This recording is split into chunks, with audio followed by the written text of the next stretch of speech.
حضرت ابو ہریرہ رضی اللہ تعالیٰ عنہ سے ہے، اور یہ صحیح مسلم ہے کی روایت ہے جو میں سنا رہا ہوں. سمعت رسول اللہ صلی اللہ علیہ وسلم یقول، حضرت ابو ہریرہ فرماتے ہیں کہ میں نے سنا اللہ کے رسول صلی اللہ علیہ وسلم کو فرماتے ہوئے، ان اول الناس یقضى یوم القیامت علیہ، پہلا انسان قیامت کے دن جس کا مقدمہ طے ہوگا، فیصلہ ہوگا، رجل استشہد فأتي به، وہ ایک ایسا شخص ہوگا جو دنیا میں شہید شمار کیا جا رہا تھا، اللہ کی راہ میں جنگ کرتے ہوئے مارا گیا تھا، اس نے جان دے دی تھی. فأتي به، اسے پیش کیا جائے گا. فعرفہ نعمہ، اللہ تعالیٰ اس کو اپنی نعمتیں گنوائے گا. دیکھو میں نے تمہیں جسم دیا تھا، بڑی صلاحیت دی تھی، طاقت دی تھی، ہمت دی تھی، حوصلہ دیا تھا. فعرفہ، وہ پہچان لے گا، ہاں پروردگار تیرا یہ فضل اور یہ کرم مجھ پر رہا ہے. قال فما عملت فیہا، اب اللہ تعالیٰ پوچھیں گے تم نے کیا کچھ کیا، میری ان نعمتوں سے تم نے کیا کام کیا. قال قاتلت فیک، وہ کہے گا اللہ میں نے تیرے لیے جنگ کری، جنگ میں حصہ لیا. حتی استشہدت، یہاں تک کہ میں شہید ہو گیا، میں نے اپنی جان دے دی. قال کذبت، اللہ فرمائے گا تم نے جھوٹ کہا ہے.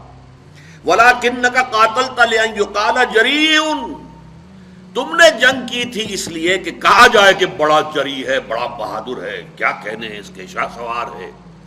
تم نے یہ تعریفیں کروانے کے لیے جنگ میں حصہ لیا تھا. In the heart of your hearts, تمہارے دل کی گہرائیوں کے اندر جو چیز تھی وہ میری رضا جوئی نہیں تھی، اپنی شجاعت کا اظہار تھا. لأن یقال جریء فقد قیل، وہ کہا جا چکا دنیا کے اندر تمہاری جرأت کے اور بہادری کے، اور تمہارے جو ہیں وہ بڑے غلغلے بلند ہو چکے.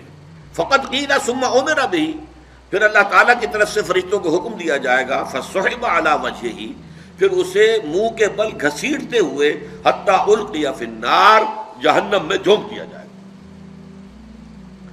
دنیا میں سمجھا جا رہا ہے شہید، سمجھ لیجیے اس بات کو، لیکن وہ اصل شے جو ہے اندر ایمان ہے یا نہیں ہے، اور وہ ایمان ہی در حقیقت محرک نہیں ہے اس عمل کا.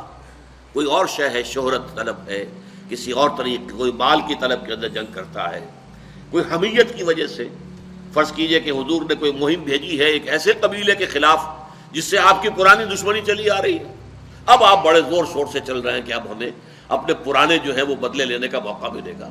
تو اگرچہ حضور کے ساتھ جا رہے ہیں آپ، لیکن آپ کی جنگ جو ہے اللہ کے لیے نہیں ہے، وہ اپنی حمیت کی وجہ سے. تو اصل شے یہ ہے کہ دل کی کیفیت کیا ہے، دل میں وہ ایمان حقیقی ہے یا نہیں ہے، اور اس عمل کا جو اصل محرک ہے وہ ایمان ہے یا نہیں.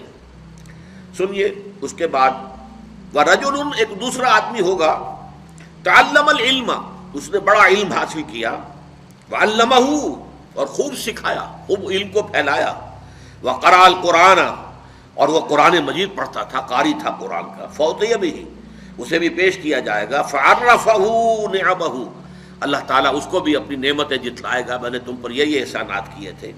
فعرفہ، تو وہ پہچان لے گا، ہاں پروردگار یقیناً تیرے مجھ پر یہ احسانات ہیں. قال فما عملت فیہا، پوچھا جائے گا تم نے کیا کیا. قال تعلمت العلم وعلمتہ، اے اللہ میں نے علم حاصل کیا، اسے پھیلایا، لوگوں کو پہنچایا. وقرأت فیک القرآن، اور تیرے لیے، تیری خوشنودی کے لیے میں قرآن پڑھتا رہا. قال کذبت، اللہ فرمائے گا تم نے جھوٹ کہا. ولکنک تعلمت العلم لیقال عالم وقرأت القرآن لیقال هو قاری، تم نے یہ علم اس لیے حاصل کیا تھا کہ تمہارے علم کا شہرہ ہو جائے، بڑا عالم ہے، بڑا متبحر عالم ہے، اور قرآن پڑھتے تھے تاکہ کہا جائے بڑا عمدہ قاری ہے، بہت عمدہ قاری ہے. فقد قیل، وہ کہا جا چکا، تمہارا مطلوب جو تھا دنیا میں حاصل ہو گیا، اب یہاں تمہارے لیے کچھ نہیں ہے. ثم امر به فصحب علی وجهه حتى القي في النار، پھر فیصلہ ہوگا اور اس کو بھی منہ کے بل گھسیٹتے ہوئے فرشتے جو ہے جہنم میں جھونک دیں گے. ورجل وسع اللہ علیہ واعطاه من اصناف المال كله، اور پھر ایک ایسے شخص کا مقدمہ پیش ہوگا جس کو اللہ نے بڑی وسعت عطا کی تھی اور اسے ہر قسم کا مال و اسباب دنیاوی جو ہے بکثرت عطا کیا تھا. فأتي به فعرفه، اسے بھی پیش کیا جائے گا، اسے اللہ جتلائے گا اپنی نعمتیں. فعرفها، وہ پہچان لے گا. فقال فما عملت فيها، پوچھے گا تم نے کیا کیا. قال ما تركت في سبيل تحب ان ينفق فيها الا انفقت فيها، وہ کہے گا اے اللہ میں نے کوئی ایسا راستہ، کوئی ایسی بات جس میں کہ تجھے پسند ہے مال خرچ کرنا نہیں چھوڑا، مگر میں نے خرچ کیا ہے۔ ہر اس معاملے میں جو تجھے پسند ہے کہ مال خرچ کیا جائے میں نے مال خرچ کیا ہے۔ قال کذبت، تم نے جھوٹ کہا، ولکنک فعلت لیقال جواد، اور تم نے یہ سب کچھ اس لیے کیا تھا کہ کہا جائے بڑا سخی ہے، فقد قیل، یہ کہا جا چکا ہے، ثم عبر بہ فسحب علی وجہہ ثم القی فی النار، پھر فیصلہ ہوگا اور اس کے بارے میں بھی حکم دیا جائے گا اور منہ کے بل گھسیٹتے ہوئے اسے جہنم میں جھونک دیا جائے گا۔ یہ ہے آج کے ہمارے سبق کے اعتبار سے والذین کفروا اعمالهم کسراب بقیعۃ یحسبہ الظمآن ماء حتی اذا جاءہ لم یجدہ شیئا ووجد اللہ عندہ فوفاہ حسابہ واللہ سریع الحساب۔